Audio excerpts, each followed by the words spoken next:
देश की राजधानी दिल्ली, जिसे पूरे भारत का दिल कहा जाता है, और इसी दिल्ली के भीड़ भाड़ इलाके में एक जगह पड़ता है सराय काले खां। और आज सराय काले खां में 11 अक्टूबर 2024 को रात के तकरीबन 3 बजे के आसपास एक महिला बेसुध हालत में पड़ी रहती है। जैसे ही उस महिला के ऊपर एक व्यक्ति की नजर पड़ती है तो वो सीधे देर न करते हुए पुलिस के नंबर पर फोन करता है और कहता है कि हेलो सर, इस सराय काले खां वाले जगह के एक सड़क के किनारे एक महिला बेहद ही नाजुक हालात में है और इसके शरीर से काफी ज्यादा खून बह रहा हुआ है। जैसे ही वो इस बातों को कहता है तो पुलिस तत्काल एक्टिव होती है और वहां पर 100 नंबर की पुलिस पहुंचती है और उस महिला को अधमरा समझ करके तत्काल वहां से रेस्क्यू किया जाता है और आखिरकार एम्स के इमरजेंसी ट्रामा सेंटर में भर्ती कराया जाता है। जैसे ही वो महिला एम्स के इमरजेंसी ट्रामा सेंटर में भर्ती होती है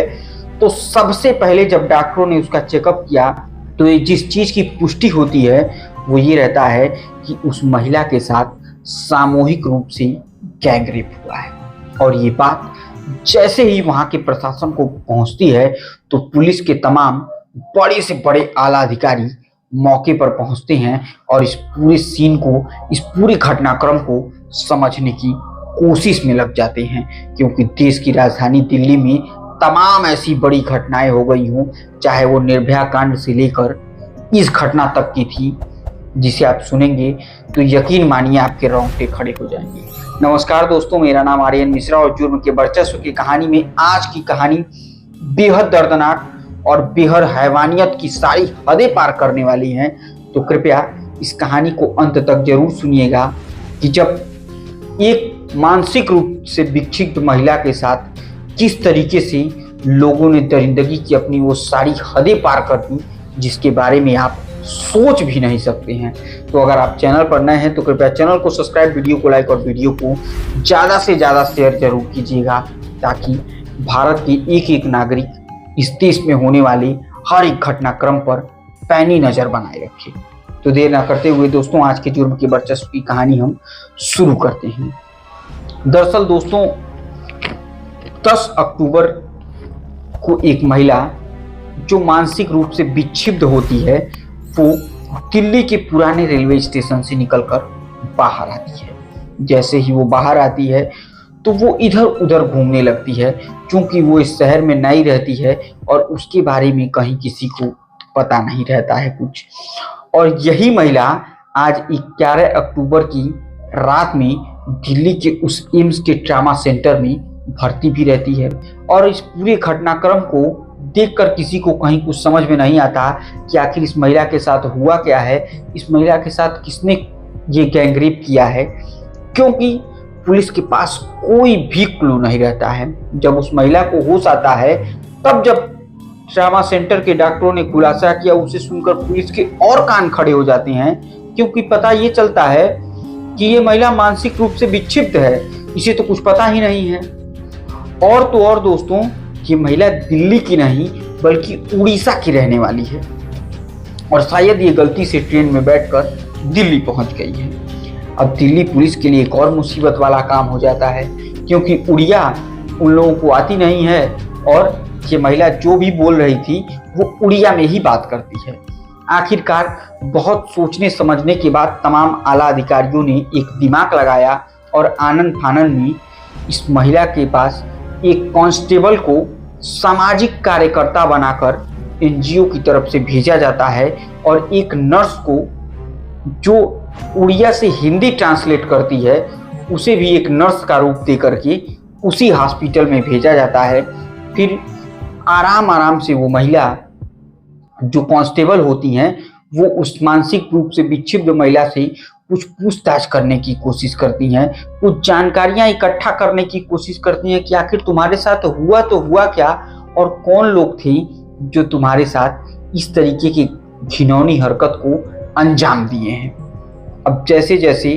वो महिला उससे पूछती जाती तो वो उड़िया भाषा में कुछ कहती, क्योंकि वो उड़ीसा से रहने वाली थी, तो ट्रांसलेटर यानी जो नर्स होती है उसे थोड़ी थोड़ी बात समझ में आती है। लेकिन वो बहुत ज़्यादा कुछ बता नहीं पाती है। उसने सिर्फ यही बताया कि 3 लोग होते हैं, उसने हाथों से इशारा किया कि 3 लोग होते हैं,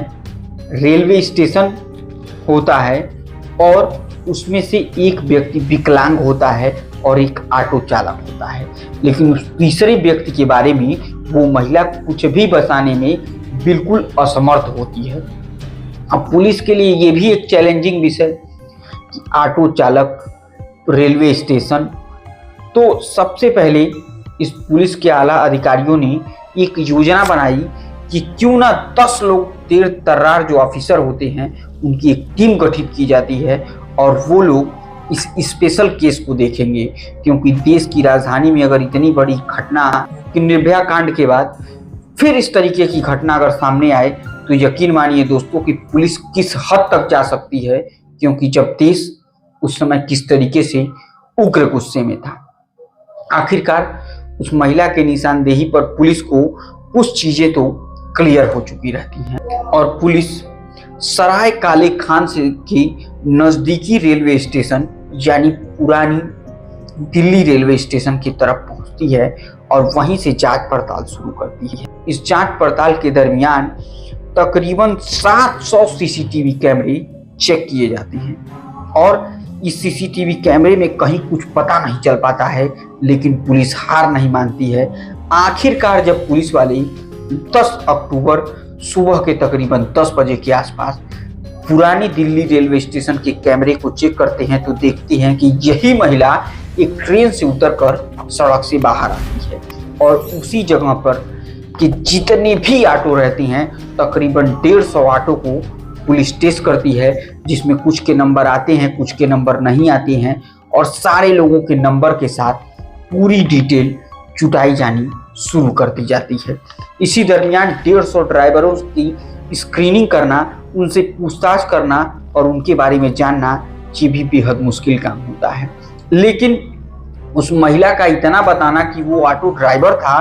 पुलिस के लिए बहुत बड़ा क्लू था। आखिरकार जब पुलिस उसी सीसीटीवी कैमरे की एक रोड मैपिंग के द्वारा पूरी कहानी को समझते आ रही होती है तो अचानक एक जगह लगे सीसीटीवी कैमरे पर पुलिस की नजर पड़ती है और जब उस खंबे की सीसीटीवी फुटेज को देखा जाता है तो एक ऑटो उसमें दिखता है, जो ऑटो चालक ऑटो को सड़क के इस पार खड़ा करने के बाद पहले उस पार जाता है, फिर ऑटो को आगे से घुमाकर उस पार लाता है और फिर किसी महिला को बैठाकर वहां से चला जाता है। अब इसमें उस ऑटो चालक की नंबर प्लेट का पता चल जाता है। जांच पड़ताल करने के बाद 30 अक्टूबर के दिन इस ऑटो चालक का नाम निकलकर सामने होता है तो उसका नाम होता है प्रभु महतो और प्रभु महतो का तत्काल पुलिस उस जगह की लोकेशन भी उस तारीख में ट्रेस कराती है तो वो लोकेशन भी सेम उसी जगह पर मर्ज कर जाता है। आखिरकार अब पुलिस को प्रभु महतो को खोजने में देर नहीं लगती है और तुरंत उन पुलिस वालों ने प्रभु महतो को गिरफ्तार कर लिया। जैसे ही गिरफ्तार किया तो पहले तो वो इन सब इंजाम को लेने से पहले आनाकानी करता था, कुछ बताना नहीं चाहता था, बार बार केस को घुमा दिया करता था कि साहब मैं तो जानता ही नहीं हूँ, मेरा इससे कोई लेना देना ही नहीं है। लेकिन पुलिस तो पुलिस होती है, जब कड़ाई से पूछताछ करती है तो उसने एक और व्यक्ति का नाम को बोला और वो नाम होता है प्रमोद उर्फ बाबू का। और 2 नवंबर को प्रमोद उर्फ बाबू को गिरफ्तार किया जाता है और गिरफ्तार करने के बाद उससे जब गहराई से जांच पड़ताल और पूछताछ की जाती है तो पता चलता है कि इसमें एक और व्यक्ति शामिल है जिसका नाम है सुमुल, मोहम्मद सुमुल, और ये दोनों पैरों से विकलांग है और ये भीख मांगने का काम करता है।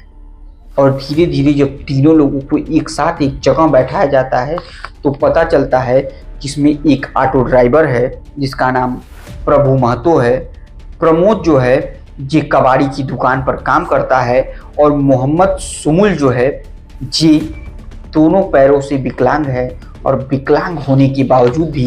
इन तीनों ने सबसे पहले प्रमोद ने इस महिला को देखा, फिर उसके साथ उसने शारीरिक संबंध बनाए, फिर इस